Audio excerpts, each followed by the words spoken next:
Before we dive into the latest developments coming out of Hallis Hall, do me a huge favor and hit that like button to help support our coverage of the team. I also want to see exactly where Bears Nation is tuning in from today, so drop your name and your city down in the comments section right now to show the league how well traveled this fan base really is. We need to have a serious conversation about the situation unfolding with DJ Moore, because the narrative surrounding his future in Chicago is becoming one of the most fascinating storylines of this 2025 season. I have been tracking the atmosphere around the team closely, and while the Chicago Bears are currently enjoying their most successful campaign since 2018, the internal dynamics regarding Moore's usage are raising significant questions as we approach the offseason. It is a peculiar situation where a team is winning, yet their highest-paid wide receiver, a player with legitimate WR1 talent, is visibly frustrated and statistically marginalized. Moore has finally broken his silence on the matter this week, and his comments provide a critical window into his mindset as we head into a pivotal Saturday night clash against the Green Bay Packers. My sources indicate that the frustration Moore has displayed on the sidelines throughout the season is genuine, but it is nuanced. It stems from a competitor wanting to contribute rather than a player simply chasing stats for vanity.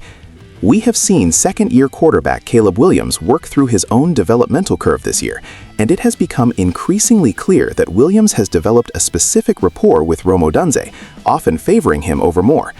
When you combine that chemistry shift with head coach Ben Johnson's offensive philosophy, you start to see why Moore's numbers are down. I have analyzed Johnson's system extensively, and his emphasis on the run game and tight end utilization in the passing attack simply does not cater to a high-volume perimeter wideout in the way previous systems might have. This schematic reality has put Moore on pace for the lowest reception and yardage totals of his 8-year career, a staggering drop-off for a player of his caliber.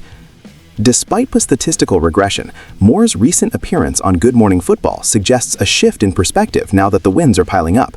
He explicitly stated that he is enjoying the team's success and the feeling of being in a winning organization for essentially the first time in his career. Hearing him say that it feels amazing to play meaningful games in December and January is significant. It tells me that while the trade rumors floated by insiders like Bill Barnwell back in October were rooted in logic, Moore is currently buying into the culture shift. He noted that people are now excited for him because he's on a winning team, rather than pitying him for a lack of targets on a losing squad. That is a massive psychological difference for a veteran player.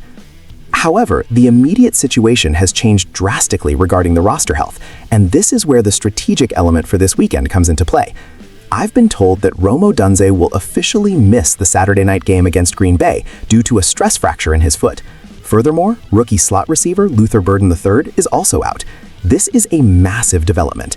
Ben Johnson frankly discussed the possibility of shutting Odunze down for the remainder of the regular season to protect him for a playoff run, stating that all options are on the table. With Odunze and Burden sidelined, the Bears are suddenly stripped of the very weapons that have marginalized Moore's production all year.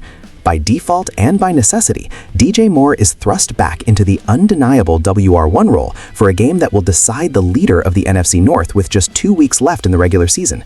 This creates a fascinating prove-it scenario for both Moore and the coaching staff. For weeks, the question has been whether Moore fits into Johnson's long-term vision. Now, with the division title on the line, Johnson has no choice but to funnel the offense through Moore. It is a supreme test of Moore's professionalism and readiness. He has amassed 43 catches for 567 yards and 5 touchdowns this season, numbers that are pedestrian by his standards, but he is about to step into a high-volume workload against a bitter rival. If Moore erupts for a massive game and helps secure the division lead, it complicates the offseason narrative significantly. We also need to look ahead to the financial implications of this relationship. Moore is set to begin the first season of a 4-year, $110 million contract extension in 2025. That is elite money.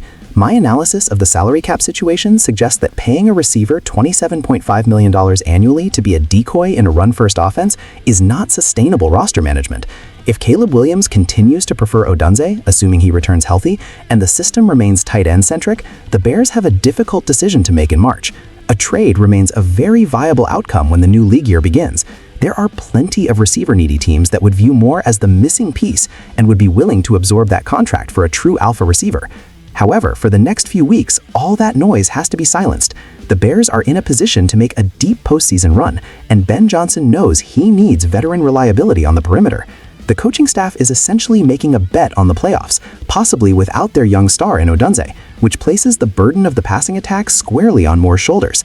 It is ironic that the season began with questions about Moore getting enough touches, and it might end with the team's championship hopes depending entirely on his ability to revert to his Pro Bowl form. The dynamic between Moore and Caleb Williams this Saturday will be the key to watching. Can they rediscover the connection that was expected entering the season, or will the passing game struggle without the specific spacing that Odunze provides? This game against the Packers is not just about the NFC North standings, it is an audition for the future of the Bears receiving corps. If Moore dominates, he proves he's indispensable. If he struggles or is phased out even with injuries to others, the trade winds will blow harder than ever come March. I want to hear from you on this. Given the massive contract extension kicking in next year and the emergence of the younger receivers, do you believe the Bears should keep DJ Moore as a luxury asset for Caleb Williams, or should they trade him this offseason to reallocate that $110 million elsewhere on the roster? Let me know your thoughts in the comments below.